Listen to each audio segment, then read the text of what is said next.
announcement.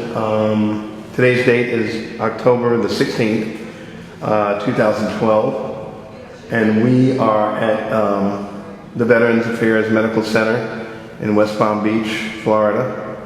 And the name of the person being interviewed is? David Corsi. Okay. And what is your birthday, sir? July 29th, 1957. And your current address? I live here at the CLC at the VA Hospital. Is it 7305? 7305 North Military Trail. West Palm Beach. West Palm Beach, 33410. Okay. And my name is Carlton Cartwright. I'm the interviewer, and I'm affiliated with the Children's Coalition Incorporated. Okay, and we also have here on standby one of our volunteer, Trish Coons. Right. She's a volunteer with the hospital. What department? Everywhere. I'm Girl Friday. Everywhere. Okay, that'll work. Mr. Corsi, were you drafted or did you enlist? I enlisted. Okay. And where were you living at the time? New York. Why did you join? Well, there was around the time the Iranians took the hostages at the hostage situation in Iran, so I volunteered. Okay. And why did you? What branch of the service were you in? The Army. Why did you pick that branch? It just seemed like the one to join. It was I definitely wasn't Marine material. I didn't want to go into the Air Force, so the Army seemed like the most likely choice. Do you recall the first days in service? A little at basic training. Where were you? I was basic training in Fort Leonard Wood, Missouri. Fort what? Leonard Wood. Oh, okay. All right. Well, tell me about your boot camp experience. It was rough. It was boot camp. They started with the shots, the medical shots and everything, and I got sick from the shots, so I was laid up for a few days, and then it was just non-stop for the entire 6-8 weeks. It was basic training on the field and learning to shoot and doing the obstacle courses, and it was rough. What year did you go into service? 1979. And how long was basic training? How many weeks? I don't know, 6-8 weeks. It was 6 or 8 weeks. Where did you go after that? Then I was my AIT, which was my group. My training was for supply and materiel, so I quartermaster corps. So I went to Fort Lee, Virginia. Let's step back for a minute. Do you remember any memorable experiences with any of your instructors in basic training? They were all just hard. They were all the same. A lot of fun. They were all the same. They were all a bunch of SOBs. It was rough. There was never any rest time. There was never any downtime. I remember the first time they let us. They gave us a few hours off. We got a bunch of beers and we played a lot of cards. Right. On our off time, we played a lot of AC/DC and some poker, and we got drunk. Okay. And you said you went to Fort Lee after Fort that? Lee, Virginia. And what did you do there? There I went to school for AIT training. It was a self-paced course. I was a 76 Charlie, which was a supply and material specialist. Okay. How long was that training? That was self-paced. I remember that was a couple of months. And when you wrapped that up, where did you go after that? They sent me on leave for a while, so I went back to New York. Went home for my 30 days, and then they sent me to Fort Sill, Oklahoma. And what did you do there? I was a supply specialist, and I was in a motor maintenance company. We have worked on deuce and a halves and the big trucks and the big trucks and the Jeeps. Anything motorized was our supply unit. Okay. How long were you stationed there? I was stationed there from rank in my tour. I was stationed there about 2 years. Oh, really? 2.5 years, yeah. Okay. And what was that? How was the food? I ate off post a lot. The food was military food. It wasn't bad. When we got the permanent party, the food was good. I gotta say the food was good. Okay. You couldn't really complain about the food that much. It was peacetime Army. They did a real good job. There was plenty of it. There was plenty of good food. Okay. What would it be? You in Oklahoma? So you got right? Yeah, I went to Oklahoma. Yeah. And so did you went out, on little R&R here and there. What were the people like up in Oklahoma? They were really good. We were in a military town, so a lot of the civilians weren't too crazy about having the military in in their territory. But the ones we met were nice. They, you know, some of them were real nice. I worked after hours. I worked when I was part-time job. I was a doorman at a private club on the strip in Oklahoma, and we had a lot of the townies come in, and you know, we stayed with the military. I lived off post. I moved off post. I was married. I got divorced, so I moved off post, and you know, met some of the townies, stayed with some of the girls there, had a good time. You know, it was like a regular job, really. It was like report to post at 6 o'clock in the morning, did our PT, our physical training, our exercises, got Smiths, went to breakfast, went right to work, went to the unit till 5 o'clock, you know, we broke for lunch, and then you were free until the next morning, unless you pulled guard duty or wall unit duty. Okay. All right. Did you go home? Did you just stay there for the 2 years? No, I went home a couple of times. You got leave time, and I went back to New York a couple of times. So I went back home to visit my family and friends, and you know, I missed a lot of it. You know, so it was nice to go home.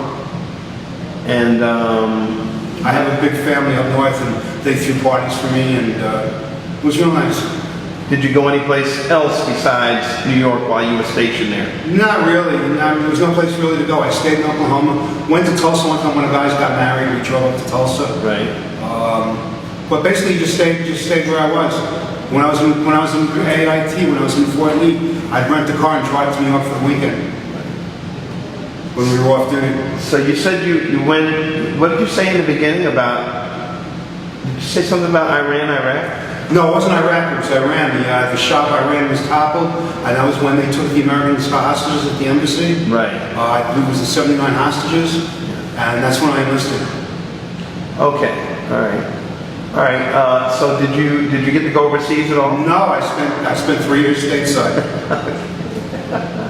Spent 3 years stateside. All right, and I guess you told me that was about all the travel that you had done? Yeah, I just stayed, you stationed there, you didn't have a car, you stayed where you were, and I wound up buying a car in Oklahoma, there was no place to go. We went to Texas sometimes for concerts and different things. We drive to Texas, we weren't too far from, Sports Hill, Oklahoma is right close to Wichita Falls, Texas. Right. So we drive over there sometimes. How far was that? That was a good 2-hour ride, hour and a half, 2-hour ride. It wasn't bad. And there was, and there was just outside of Fort Sill, there was a couple of restaurants we went to, there were steakhouses. They served these big, huge steaks and potatoes, real cheap.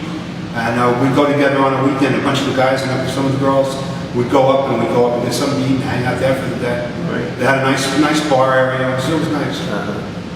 You said you got married while you were in the service? Yeah, I got married in between. I got married when I was in when I got out of AIT. I got married, and I wound up getting divorced not long after that. I got an annulled. Oh, sounds familiar. Anyway, okay. The wife had other interests. So, what was your job assignment again? I was a supply and material specialist. Basically, I was in charge. Well, I wasn't in charge, but I worked with supplies, making sure that we had enough things on stock, made sure that things were transferred to other units on timely fashion. Just basically, we did some of the repair work at the place. I didn't do the repair work. We had mechanics in the facility, and there was me in supply, and there was a bunch of mechanics. And everything's were repaired. We got the supplies and repaired them. Well, tell me about a couple of your most.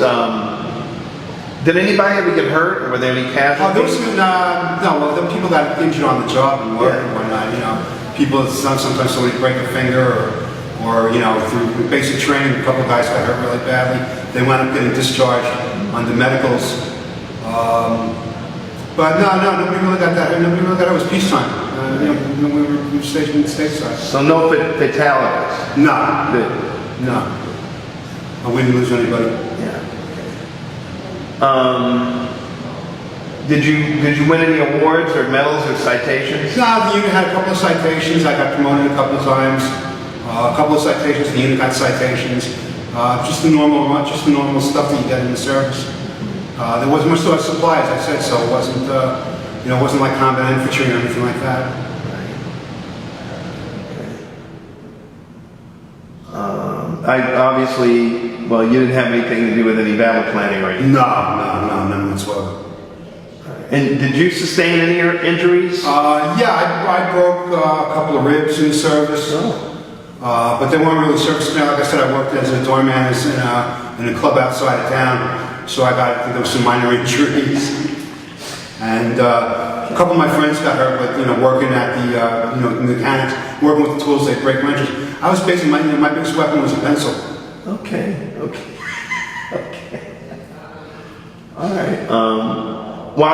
So your total active duty time was 3 years? Yes, sir. And did you do reserve? No, I didn't do reserve. I was inactive. I was still in, but I was out. For 3 years. Okay. And I never heard from him, so. Okay, gotcha. Yeah, I was pretty much done with the service after 3 years. So while you were in the service, how did you stay in touch with your family? Did you Yeah, we wrote, we called. I stayed in touch with my parents, a couple of cousins and aunts and uncles. Not too much. It was like, out of sight, out of mind. I'm out of the city. I'm in Oklahoma. They're in New York. I sent them Christmas cards and birthday cards, things like that. Right. But nobody stayed in contact. I didn't stay in contact. Right. I had gone through the marriage and the divorce was kind of messy. So. Right. Sorry about that. So, explain that to me. You said,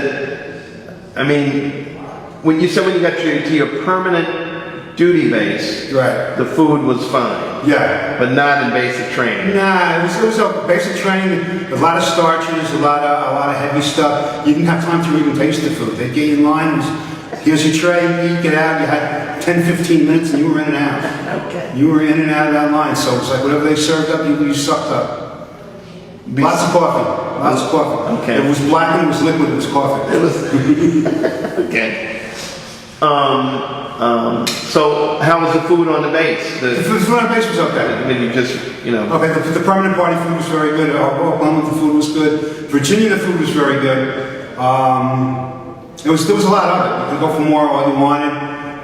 You had to go at mealtime. They had certain times to go for meals. Right. But it was pretty good.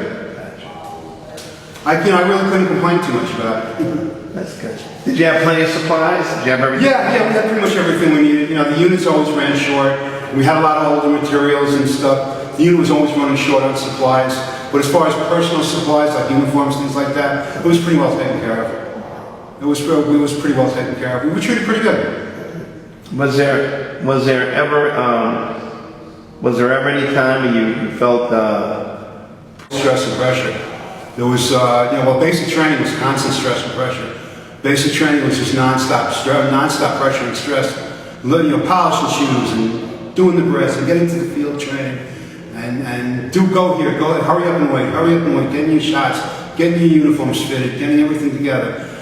AIT, as long as you went to class on time, in Virginia, you went to class on time, you reported, you did your PT in the morning, you did your classes. It was self-paced, there was really no stress or pressure in the class, unless you took too long. When they started getting on guys' cases a little bit if they were taking a little bit too long, so they wanted to get them out to permanent party.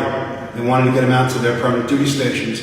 So there wasn't, it was just looking good all the time. You had to have your uniforms pressed, boots shine, that kind of stuff. And just you never knew if you were going to go overseas, and you never knew when you were going to get transferred. Okay. Was there any entertainment that came to the base? No, we had a movie theater on the post. We had a bowling alley on the post. There was occasional shows, but not really. Not really. Not where I was at. But like I said, the base was like a little city. You had movie theaters, bowling alleys.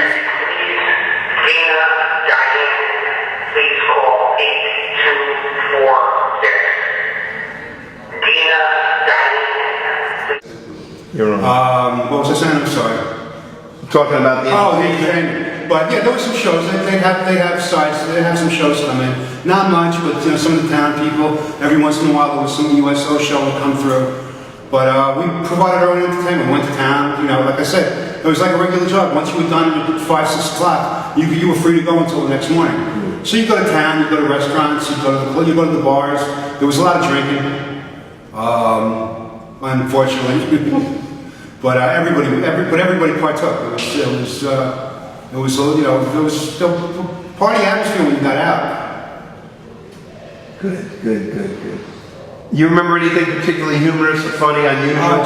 There was a few times we drove to, when I was in Virginia, we drove to Portsmouth to go to a concert with our boss, and one of my passengers had been drinking, and he had gotten his teeth knocked out in Germany. He was in the artillery, and he'd gotten a recoil in his face, and his teeth were knocked out, and he got sick out the side of the car, and he lost his teeth, and we had to stop the car and go and look for his teeth, which wasn't real pleasant, but it was funny.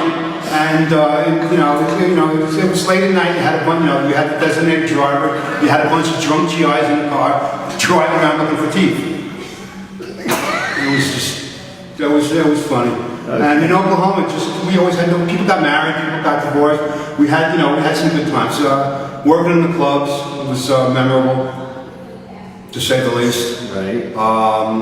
Going out with the guys afterwards, and when we went out on the field, going through the training, when they did the stuff like you were on the hill, and they had a group attack you with fake group attack, and you had to defend your position, that was really exciting. The simulated combat was really exciting. It was a lot. It was fun. It was scary. You forget that you were doing it. The adrenaline would be pumping so much, you didn't even think that this is just a drill. It's nothing serious.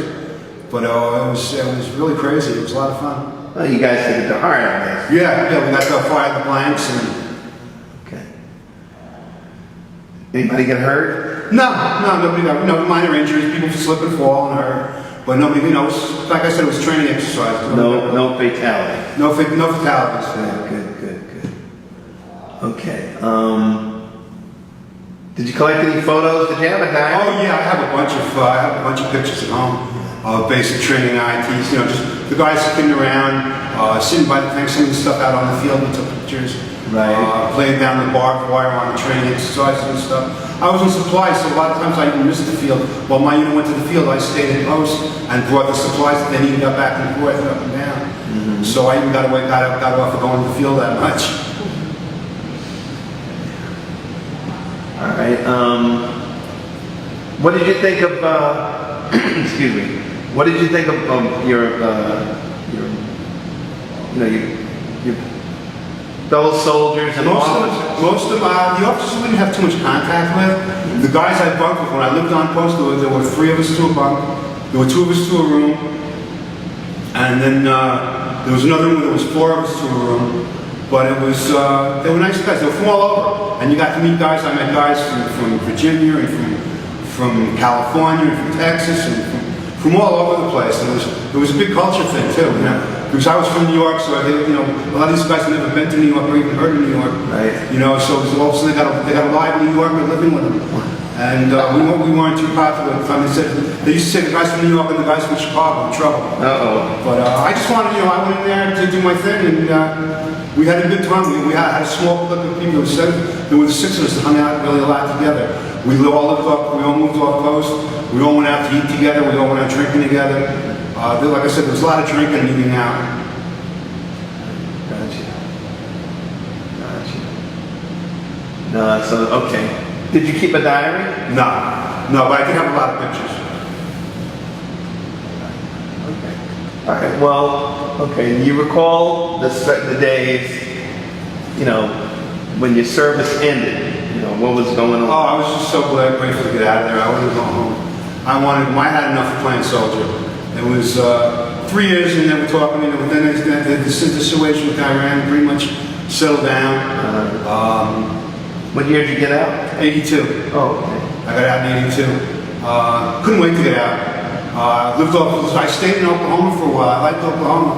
I stayed in Oklahoma for a while, helping my friend. We got a job part-time. I got a full-time job painting water towers and oil rigs on the outside, and we've been doing that for a while before I went back home. But I had somebody waiting for me back home, and my family wanted me back, so I stayed in Oklahoma for about 6 months after I got out of the service, and then I went back to New York. But leaving the service, it's called short time.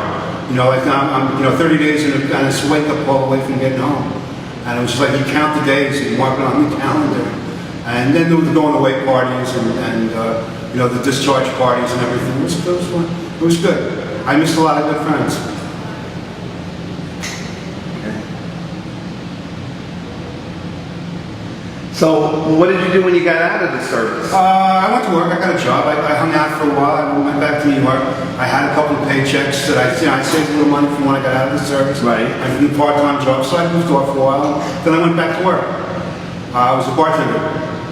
Did you get to use the GI Bill for anything? No, I really didn't use much of anything except the medical, which was a lifesaver. If it wasn't for the VA and the military, I'd be dead right, literally be dead right now. They saved my life, well, as long as they can. I have cancer, but I didn't use too many of the benefits. We used the homestead benefit when we bought a house, and I really didn't take too much advantage of it. But when I got sick, I had the medical. Like I said, thank God for the VA. Thank God for the VA. If it wasn't for the VA, I'd be in a world of trouble. Okay, so no education or anything like that? No, I went to school, but my wife worked. I got remarried when I got out of the service. She worked for a college university, so I went to college for free. Where? Lynn University here in Florida. Oh, okay. At that time, it was Lynn College, and then I went to Lynn University, and I went there. I took some courses. I never graduated, but I took the courses. But I got to go for free, so I really didn't need the bill. So I really didn't need it. And then I went and I got the CAA. Oh no, I did use some of it for education. I take that back. Okay. I went and I got a CAAP for addictions and counseling and addictions and mental illness, and I took some courses and I got some used some of the things to get benefits at Lynn University for when we got divorced to finish up and get a CAAP. What is a CAA? Counselor and Addictions Associate Professional. Oh, okay. It's something you have to get to work in Florida as a therapist. It's a step up, and then after that, it's a CAP, which is a counselor addiction professional. I didn't finish that. I was a little bit short, but I got out of the field. So I burnt out and I just got out of the field. But the service was a good experience. Are you saying when you got out of the service, you did that work? That was your career? Yeah, I worked in the bars for a lot of years, and I worked as a bartender for a while. Okay. Then I worked as a counselor. Then I worked in an animal shelter for a while. Then I worked for the. Then I got the counseling job, and I worked as a counselor. I did that for 7 years. I was a detox supervisor at the treatment center. Where was that? Delray Beach, Florida. In Delray, I was a detox. I started out driving the bus, driving the patients back and forth to activities, and I got up through the ranks, and then I made it to detox supervisor. Again, I used the schooling on that. Most of it was taken care of. I used a little bit of the GI Bill for it. That helped a lot. It did help some. I forgot all about that as a matter of fact. Right. Then I burnt out in the treatment field. It just got to be too much, and I got a job. I worked for the West Palm Beach County. I worked for Animal Care and Control, and then I got a job in security. I worked in security. They only took ex-military, so I got hired. Gotcha. Did you make any close friends while you were in the service? While in the service, yeah, there was a group of us, there was a group of 6 of us that got together. We didn't stay in touch after the service, but while we were together, we were real tight. Together, right? We were together, we were the boys. They knew that if you were looking for one of us, if you found one of us, you found all of us. Gotcha. Well, we knew where the other guys were. Right. We were in the same unit, we were all together. A couple of us worked in the same bar, a couple of us lived together off post, some of them stayed on post. We did everything together. Okay. We did everything, made some good friends. But people got transferred. People got, transferred to Germany and Korea. One of my friends got back from Korea. He reassigned himself to Korea. He liked it there. Okay. Did you join any veterans organizations? Not yet. I'm planning on joining the Jewish War Veterans. Oh, okay. They come down here and they talk to us a little bit. Right. I supported them. I always gave contributions, but I never saw combat, so I didn't know I was eligible. I was told only people who'd seen combat could join. That's what people told me. And I never seen combat, so I never really looked into it. Right. But then I found out that I was misled. Right. So I'm getting the information to join the organization. Good for you. Okay. Did your military experience influence your thinking about war or about the military? Yeah, it definitely did. It definitely did. Because growing up, I was very much anti-war. I was a big anti-war protester. I went to all the demonstrations and stuff. Right. And I learned to respect it. Like, the military gave me a sense of discipline. It gave me a sense of self-confidence that I lacked from the training. I learned that soldiers, soldiers are just regular guys. You always picture a soldier as, an authority figure off in the distance. And you learn he's just one of the guys, just trying to do a job. I had a lot of respect for the guys who went. I always respected the guys who went and did their duty. You were told to do something, you do it. That's your job. You signed a piece of paper, you told the government you were going to do what you were supposed to do for 3 years, and you keep your commitment.